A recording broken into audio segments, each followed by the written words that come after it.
Tell me, Tony, what brings you in today? Well, I've been having quite an embarrassing problem.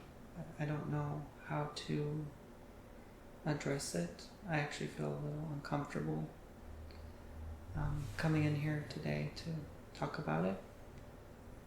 But I assume you'll be like an open ear. I guess you've heard all sorts of things. So We're here to work through your challenge today. Just leave an open book and we'll get there for you. yeah, I've been having issues maintaining friendships and relationships with people, and I feel like I'm always abandoning them or letting them go in some way. You're abandoning them, okay? And it feels like that because I'll just completely block them out of my life or disregard like their messages or calls, just completely ignore them for a while. And it's nothing personal to them. I see. It is in a way where they take it personally. I would too. I mean, that's happened to me many times as well. And it hurts, but like I guess in the moment I don't think about how the person's gonna feel, and I just push them away just to take time for myself. Okay, let's talk about how you feel about this, and we'll leave them out for a second. So when you do this right now and you look back on it, finish this sentence for me. When I do this, it makes me feel so.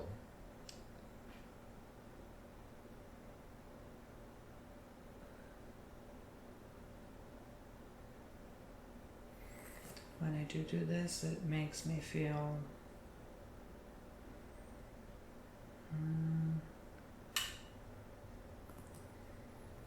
I'm not feeling much right now. Right at the moment. Can you think of a specific time in which you did this to somebody that you know that you actually care about? That you've pushed them away. And then you think of that time. Think about how you were feeling around that time when they were reaching out to you. And you saw the text message or the phone message and said, I just can't. I felt like honestly more of a satisfaction that I was letting them go to take time for myself. Okay. And I feel like that's a problem. So you're coming to me because you feel satisfied. It doesn't sound like a challenge. Is there guilt associated with this?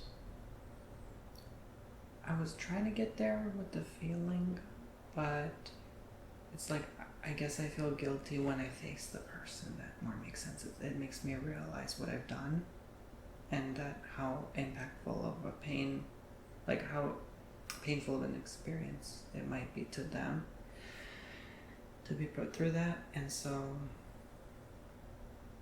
that's when I feel the guilt, like the shame. It's more very like shame, embarrassment, guilt. It's all under one branch, I think. And I'm at that point, I'm too ashamed to even reach out unless they reach out first, maybe, and I'm just in the mood to talk again.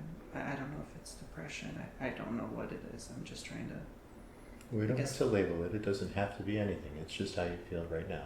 That's fine. Okay. Now, when you feel this way, is it you feel shame, you feel embarrassed, and you feel guilty. When you face these people again, when you come across their path, you feel shame, you feel embarrassed, you feel a little guilty. Is that what you're saying?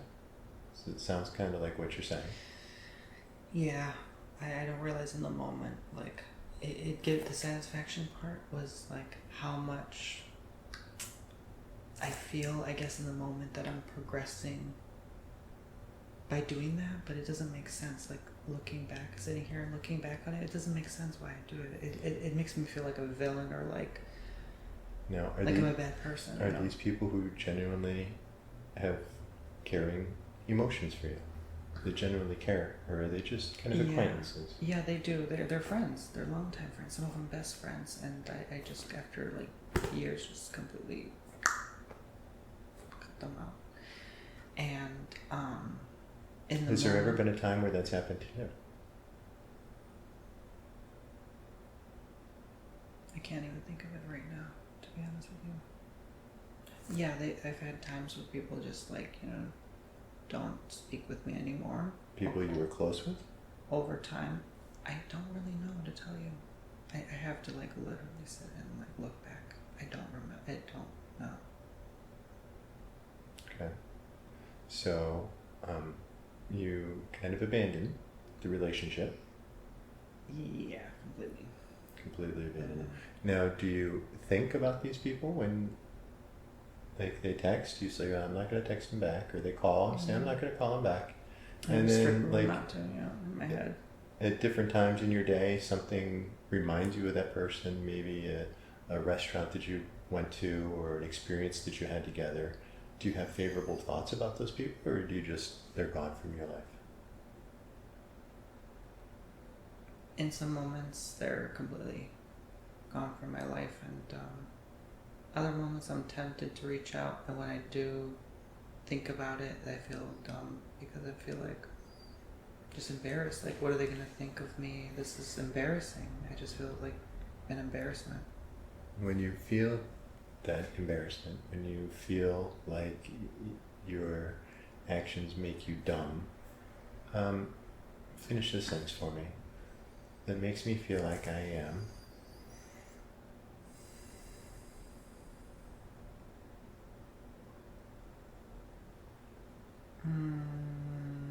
So I'm not clicking with my feelings right now. It's concerned with that. Okay. Because I see, I've been through a hypnotherapy program. Okay. And I know how to connect to my feelings, but every time, like, that's how I've gotten through a lot of issues. But every time I try to connect my feelings to this particular issue, I feel nothing. Every time. Okay. Because that's the decision I made, and it's like when your mind makes a decision, why would you change it? But a part of me still wants to change it so badly, because it's like, it's just embarrassing. Like, nobody wants to be friends with someone who's on and off, Part of it sounds like you don't really want to be friends, though. With anyone? Does that sound like something you would think? To be friends with anyone? There's a huge part that does not at all. Like, it just is okay with it, but another part of me knows the upsides of life to having friends, So what you get out of the friendship? So what you get out of the friendship? The upside? No, like the upsides meaning, not the benefits, but well, I guess the benefit in terms of having a friend is just, it's valuable. It's not like, something that you need, but like... I might disagree with that. I think friends are very important in life. But a balance of the right people also. That's an important balance. The subject clearly makes me nervous because I'm like, I don't know why I'm like this. I just don't know. We're going to dig into that a little bit. Makes me nervous. Well, I don't know what I'm going to uncover. I've been in hypnosis before. It just... The challenge lies is how you're conflicted in your feelings. So it kind of feels okay, but it kind of doesn't. So is this something you're willing to let go? Is this something you're willing and want to change in your life? A little part of me, yes.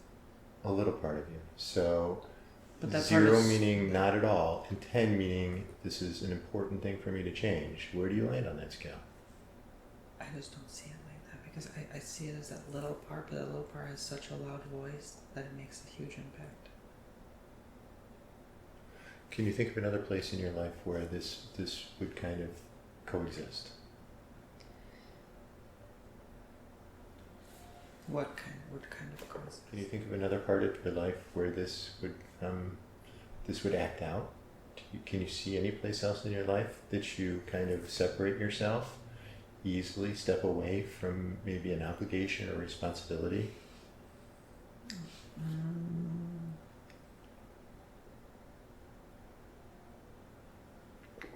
I think So And what would that be? maybe to kind of like, it could be down as something as simple as like someone asking me to do the dishes, and I like find a way to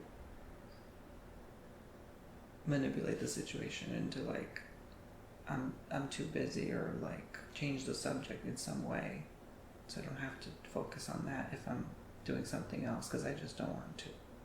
So an avoidance there. Mm. And that would be more of a responsibility. So do you see friendship as a responsibility? Yeah, it is to an extent, because it's like you need to be there for them. You need to have time, you know, and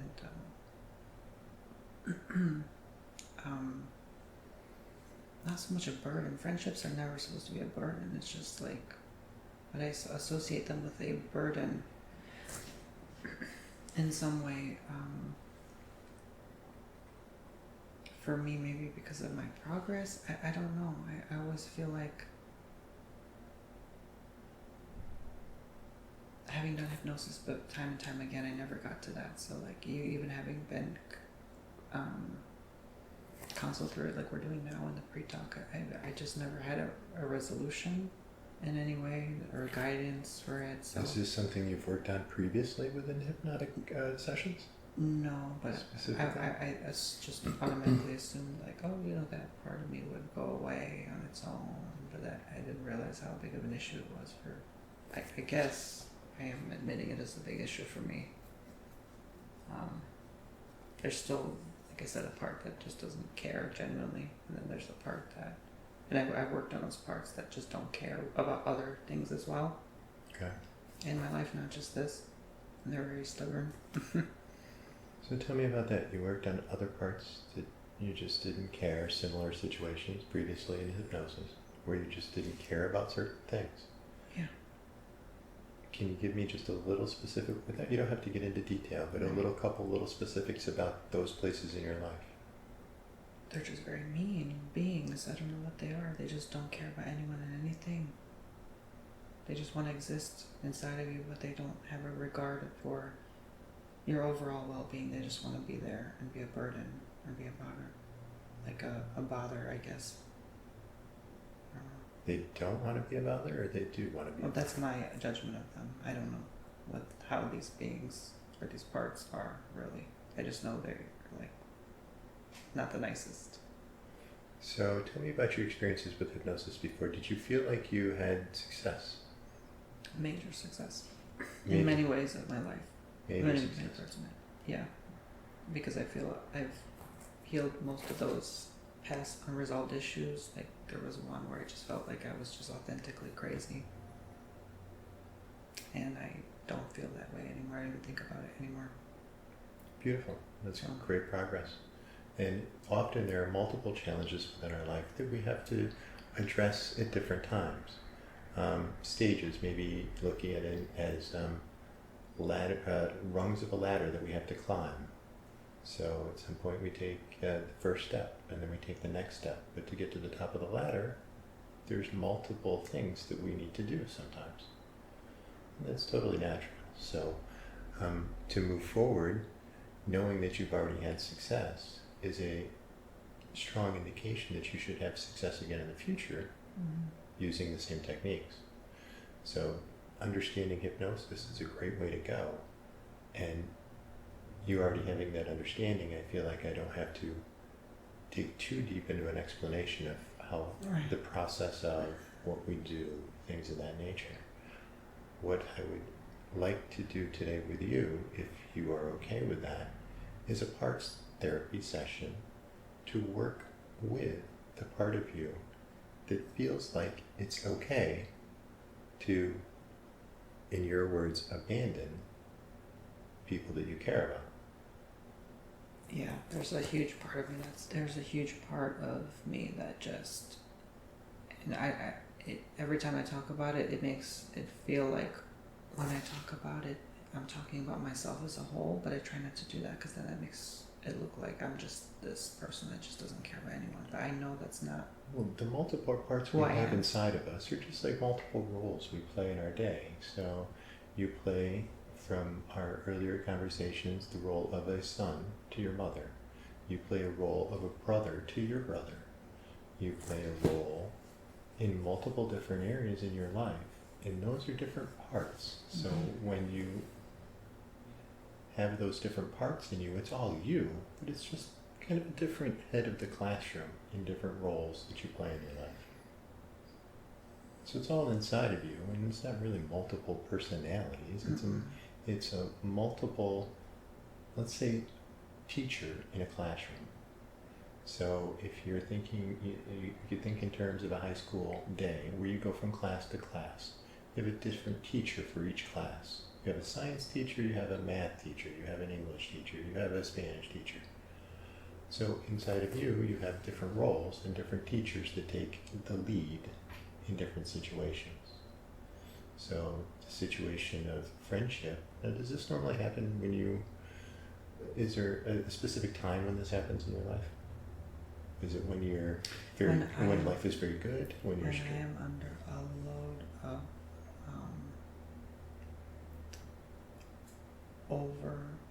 stress, like when I just feel like when I'm so angry with everyone and everything, that's really the trigger. It's like I get moments where life gets overwhelming and I have too much, and it's like friendships are probably the first to go because it's too much, like on the plate, you know. Too much on your plate. Yeah. Oh, you started to say overwhelmed, and then you pulled it back and you said anger. It's everything. I don't even know what it is. It's, if that's a moment when I feel crazy, yeah, then, you know, I feel like it there sometimes, but that's my way of managing the stress and then easing off of the pressure, like how a steamboat needs to, you know. Now there are certain people, and sometimes people look at that is the time when you need friends the most. I don't. I isolate myself to deal with stress and I depress. I think. And is that a healthy way for you to do it? I've been living that way for so long, but I know it's not the fastest way to alleviate stress. That wasn't my question. Is it probably dodging the subject. Yeah? Is it a healthy way for you to do that? Because I'm for very you? uncomfortable even talking about this. It really is bringing a lot of uncomfortable That's okay. It's just you and I feelings. To move forward and try to get you to the place that you want to be. Right. So do you feel like that's a healthy way for you to do that? I can only feel from an outsider's perspective because I don't know. I'm sitting in it. From an outsider's perspective, if you I can only judge my life from an outside perspective, and from an outside perspective, it's absolutely not healthy. A doctor would probably tell me this is not the best thing to do. You shouldn't be by yourself when you're depressed because you're going to do God knows what to yourself. So I'm not a doctor, nor do I want to tell you how to feel. So how do you want to feel?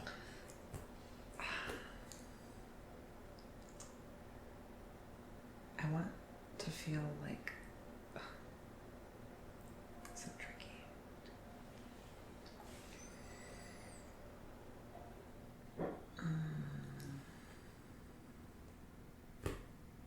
I don't know how I want to feel. It's a very, very complex question. Don't know how to answer that. Some of the questions we ask here are challenging, but that's okay. No, I can't sit in it right now because it's so uncomfortable. Where do you feel that? The pit of my stomach, just where I pointed, actually. In your stomach? Yeah. Okay. And what is that feeling? Tight, like restricting kind of feeling.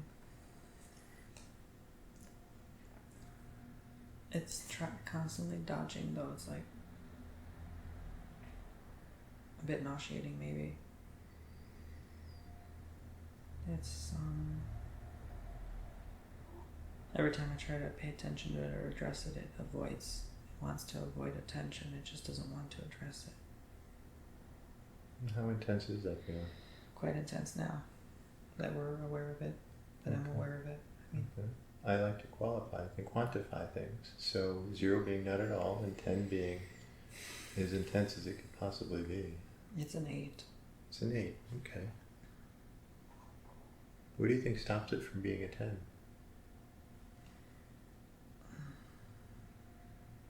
Just the fact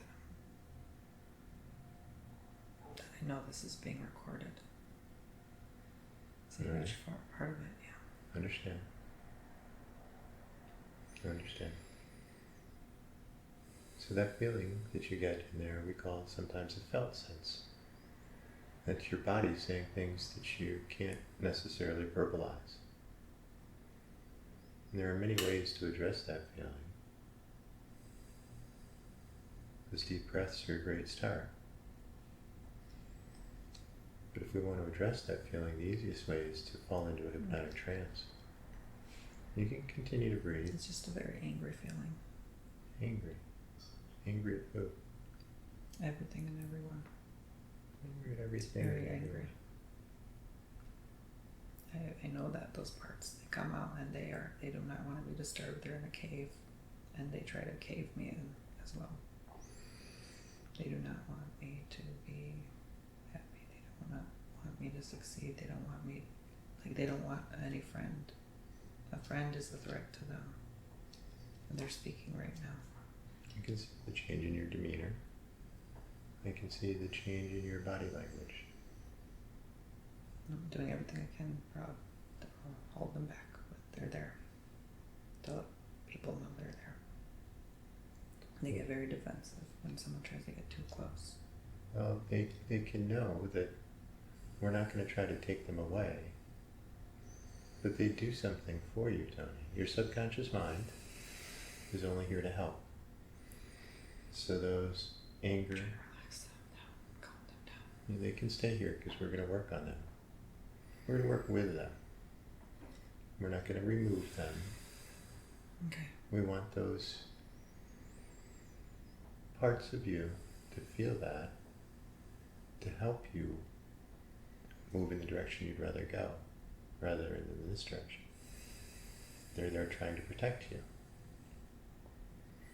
That's their job. But they're not doing it right. They're doing it not the way that's best for you. They're doing what they've learned to do for a specific reason. They don't know any better. They don't know any better. It's not their fault. That's what they've learned up until this point. They're filled with rage.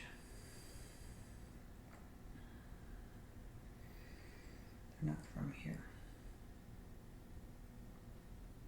At all. They have your best intentions in mind.